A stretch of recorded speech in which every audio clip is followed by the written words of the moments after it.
ఏపీలో టీడీపీ జనసేన పొత్తులపై జనసేనాని పవన్ కళ్యాణ్ కీలక వ్యాఖ్యలు చేశారు. తెలుగుదేశం పార్టీ అభ్యర్థులను ప్రకటిస్తూ ఉండడంతో ఆ అంశంపై మాట్లాడిన సేనాని పొత్తు ధర్మం ప్రకారం అలా ప్రకటించకూడదని కామెంట్ చేశారు. ఆశావహులు టికెట్ల విషయంలో తనను కూడా ఒత్తిడి చేస్తున్నారని అన్నారు. చంద్రబాబు మండపేటకు అభ్యర్థిని ప్రకటించడంతో పవన్ కళ్యాణ్ కూడా రాజోలు, రాజానగరంలకు అభ్యర్థులను ప్రకటించారు. పవన్ ప్రకటనతో పొత్తుల వ్యవహారం ఏం మలుపులు తిరగనుంది? సీట్ల విషయంలోనే తర్జనభర్జన పడుతున్నారా?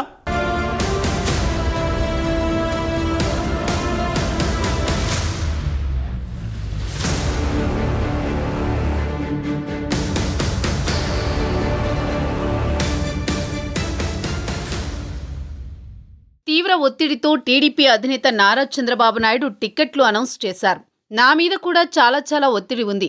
రిపబ్లిక్ డే రోజున మంచి ముహూర్తంగా భావించి నా మీద వస్తున్న ఒత్తిడి మేరకు జనసేన పోటీ చేసే 2 నియోజకవర్గాల్ని అనౌన్స్ చేస్తున్నాను.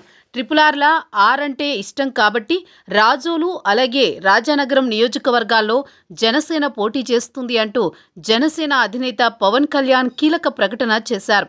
2024 ఎన్నికలకు సంబంధించి టీడీపీ జనసేన మధ్య పొత్తు ఉంది. పొత్తు ధర్మం ప్రకారం ఏ పార్టీ ఏ నియోజకవర్గంలో పోటీ చేయాలన్న దానిపై ఇరు పార్టీల అధినేతలు కలిసి కూర్చుని నిర్ణయం తీసుకోవాల్సి ఉంటుంది. ఆయా నిర్ణయాల్ని సంయుక్తంగా వెల్లడించాల్సి ఉంటుంది. కానీ టీడీపీ అధినేత చంద్రబాబు ఆయనపై ఉన్న ఒత్తిడి మేరకు ఇప్పటికే 2-3 నియోజకవర్గాలకు సంబంధించి అభ్యర్థుల ప్రకటన చేసేశారు. ఇటీవల ఉమ్మడి తూర్పుగోదావరి జిల్లాలోని ఓ నియోజకవర్గానికి అభ్యర్థిని ప్రకటించేశారు. ఈ నేపథ్యంలో సహజంగానే జనసేనాని మీద కూడా ఒత్తిడి ఉంటుంది కదా. అదే పవన్ కళ్యాణ్ చెప్పింది కూడా. రాజానగరం, రాజోలు నియోజకవర్గాల్లో జనసేన పోటీ చేస్తుందని పవన్ కళ్యాణ్ ప్రకటించేశారు.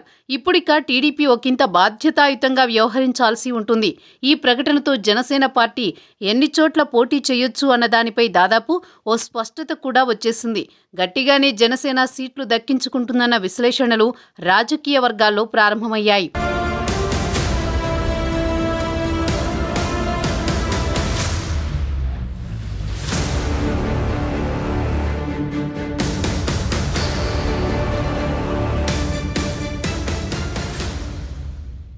పవన్ ప్రసంగంలో చాలా కీలక వ్యాఖ్యలు చేశారు.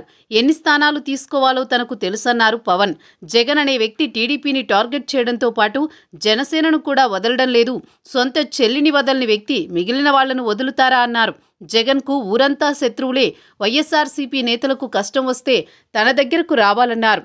లోకేష్ సీఎం పదవి గురించి మాట్లాడినా తాను పట్టించుకోలేదన్నారు సేనాని. రాష్ట్ర ప్రయోజనాలు దృష్టిలో పెట్టుకుని మౌనంగా ఉంటున్నానని అన్నారు.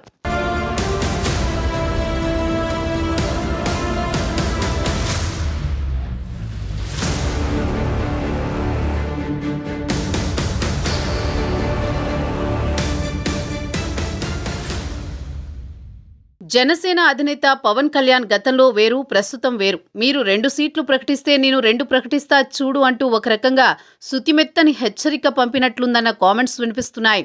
పొత్తులకు విఘాతం కలగకపోయినా పవన్ మాత్రం తాను తగ్గేదేలే అన్నట్లుగానే ఉన్నారన్నది ఈ నిర్ణయంతో బహిర్గతం చేసినట్లయింది.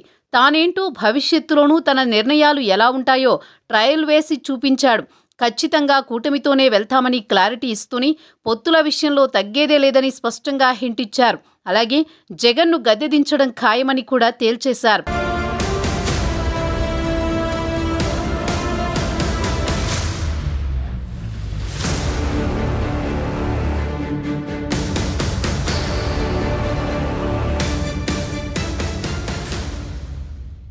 టీడీపీ జనసేన పొత్తు ఖరారైంది.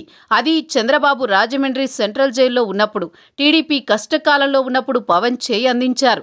జైలులో చంద్రబాబును కలిసిన తర్వాత నేరుగా బయటకు వచ్చి పొత్తు ఉంటుందని ప్రకటించి పవన్ ఒక రకంగా టీడీపీకి ప్రాణం పోశారు.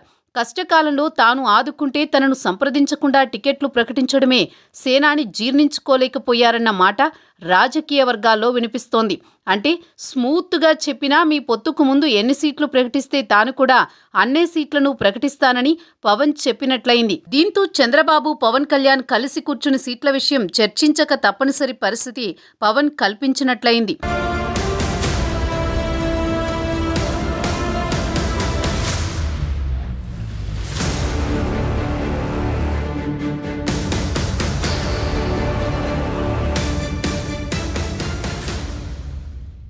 జనసేన టీడీపీ పొత్తు చెడిపోవాలని వైసీపీ ఎప్పటినుంచో కాచు కూర్చుంది. అయితే పవన్ ఆ ఛాన్స్ ఇవ్వడం లేదు.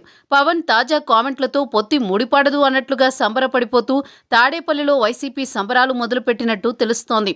అంతేకాదు అనుకూల మీడియాతో పాటు సోషల్ మీడియాలో కూడా పొత్తు చెడిందని దుష్ప్రచారం స్టార్ట్ చేసింది. అయితే పవన్ మాత్రం కూటమిగానే వెళ్తామని క్లారిటీగా నొక్కి చెప్పారు. అయితే సీట్ల విషయంలో తర్జన భర్జన పడుతున్నట్టు తెలుస్తోంది. ఏదేమైనా వైసీపీ కోరుకుంటున్నట్లు పొత్తులు కుదరకపోవడం అన్నది మాత్రం జరిగే పని కాదని తాజాగా పవన్ మాటలను బట్టి తెలుస్తోంది.